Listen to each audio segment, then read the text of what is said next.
have Igbo blood flowing through my veins, and I am married to an Igbo woman, ASARI DOKUBO. Former Niger Delta militant ASARI DOKUBO has described himself as a full-blooded Igbo man.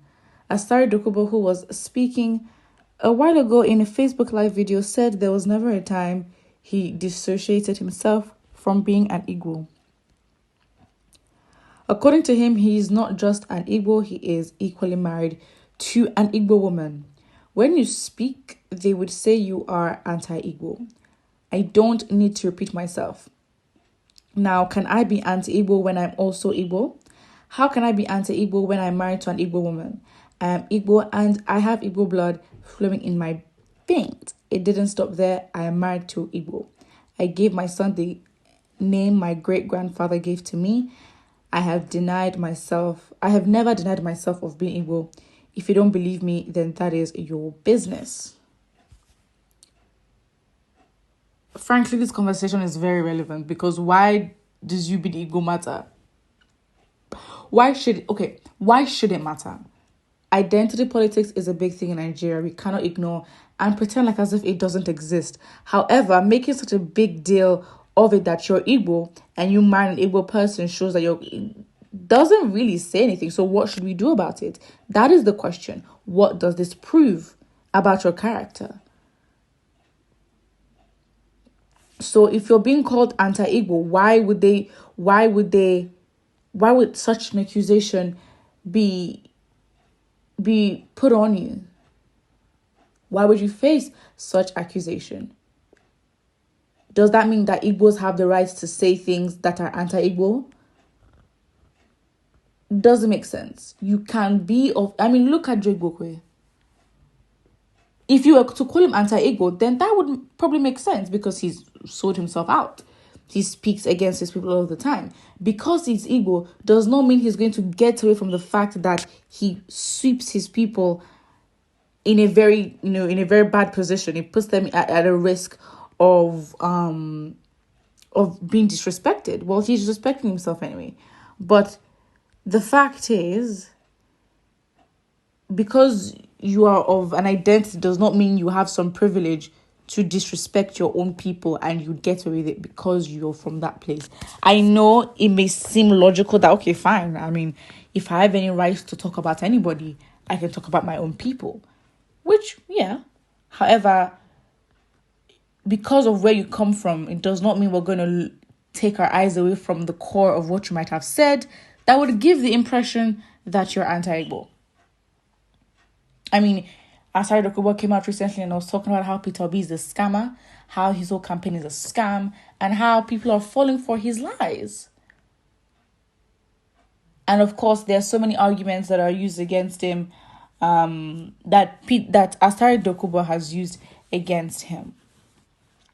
So, in that regard, he may be called anti-Igbo because, again, the arguments he gave weren't necessarily related to the competencies of Peter Obi. More necessarily, it was literally about every other thing but his competencies.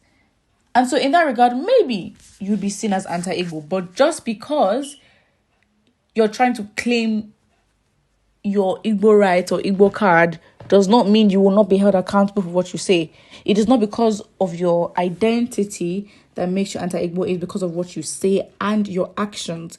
We remove your identity from what you have said and we analyze what you have said. So there is really nothing to say about it. And to be honest, I don't think that his, ASARI DOKUBO's reputation is going to help him as much because you never really know. I'm going to find what a lot of people are actually saying about ASARI DOKUBO because it's not good. I heard that ASARI DOKUBO recently called out Peter Obi. I can't imagine why criminals are the group of people opposing Peter Obi's presidency. It is very shocking. When someone like ASARI DOKUBO is against Peter Obi, that will prove to you that Peter Obi is a thorn in the flesh of criminals and those who illegally siphon the Commonwealth of Nigeria, ASARI DOKUBO being one of them. APC and PDP are after Peter Obi. Sore is after Peter Obi. Kwankwaso is after Peter Obi. ASARI DOKUBO has joined the train. Every shady Nigerian politician is after Peter Obi. Only Nigerians youth are solidly standing with Peter Obi. They all feel threatened by the obedient movement. Again, he comes up and starts calling Peter Obi the latest scam in town. And of course, these are the people saying, promoting lies about Peter Obi, and obviously with his son, well, his alleged son, who turns out not to be his son, wearing the Biafra wearing the Biafra outfit and also stepping on the Nigerian flag. And this person was literally in Germany when that picture was taken, and Peter Obi's son is in London. But the way, ASARI DOKUBO and others pushed this narrative as if it was factual, it's like you're willing to go through any length to make this man look very, very bad. Again, if you're not going to attack his competencies, you might as well not speak at all. As this person has said, he is a thorn in the flesh of these criminals. Another comment says, if ASARI DOKUBO didn't tell you, don't you? Don't you know Peter Obi can't win Tinubu an article? You should know this even if you swallowed 1k milligrams of tramadol. What? Okay. That's what this person says. And let's see what the replies to this specific comment are. Someone replies to this comment saying, who is your candidate? Will he win? Why not focus on him and not on someone who won't win? Channel your energy onto something productive. Probably marketing your principle. Obedience are marketing their principle. Do same. Don't come and say he won't win. This is so irrelevant. Well, that's a way to put it. In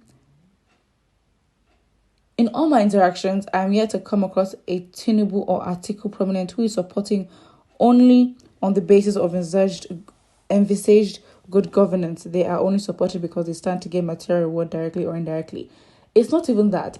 That is also true. But also another big issue is the fact that Tinubu and article supporters do not argue their case as to why they support them based on competencies. Like, you can go down with a Peter Obi supporter anytime, any day, and will argue as to why Peter Obi is better. If you cannot come with the facts and the tea as to why your candidate is better, and instead of making your candidate look good, you try to make another candidate look bad, it makes you look bad. It's not a good look. It needs to change. It's not good. From the illustrations, we know that they solo on a daily basis, but then it's not Peter Obi contending with other two. For information, it's Nigerians who are tired of mediocrity and backwardness fighting against Tinubu. Wow, okay. They are not bigger than us, unified, obedient. That's what I have today. Put what you think about this in the comment section below, and do not forget to like and subscribe.